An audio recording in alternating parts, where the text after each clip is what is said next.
As Israel and Hamas seal the deal in Doha, the world is now holding its breath. A three-phase hostage release and ceasefire agreement was finalized early Friday, marking a turning point in the 15-month-long bloody war. Yet we ask, will this be the foundation for a lasting resolution, or is this, well, wishful thinking? Hostage releases are the first step in what is going to be a very broad arrangement. Israel hopes that this will be a broader regional shift. After all, previous deals of the region have been marked by promises that have been broken before the ink even dried. But this agreement goes beyond just Israel and Hamas, because this war has been more than just about Israel and Hamas. It reshaped the entire West Asia.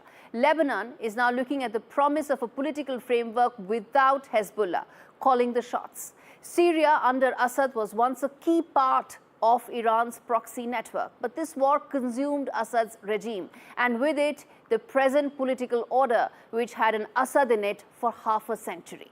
Well, Iran is at its weakest position it has been since the Islamic Revolution in 1979. And as for Israeli Prime Minister Benjamin Netanyahu, there is too much on the line to not say yes to this deal.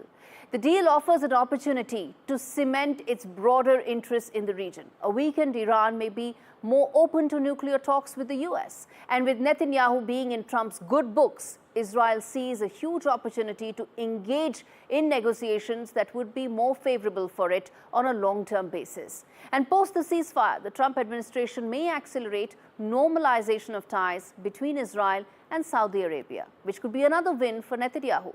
Israel may also hope this deal will cement ties with the Gulf and the entire region and ensure the Jewish settlements that are there in West Bank are given their due political place. But for all the political calculus, lingering worries persist. What happens on the 43rd day when the phase one of this deal finishes?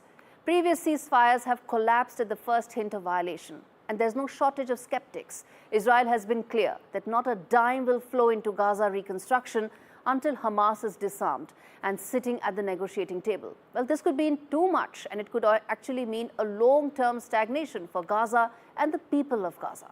Well, as for Palestinians, the only thing I can say is that the possibility of a Palestinian state is more tangible now than it has ever been, maybe in the last 20 years. But with so many moving parts, so many players pulling in different directions, will these hopes ever take root, or will they be buried under layers of diplomacy and distrust? This agreement represents a high-stakes gamble, but it also raises hard questions. Can any peace hold in a region that is defined by fractured trust and shifting allegiances? Well, viewers, the next few days, especially as the deal progresses through its phases, will be a test of both Trump's threats as well as his political capital.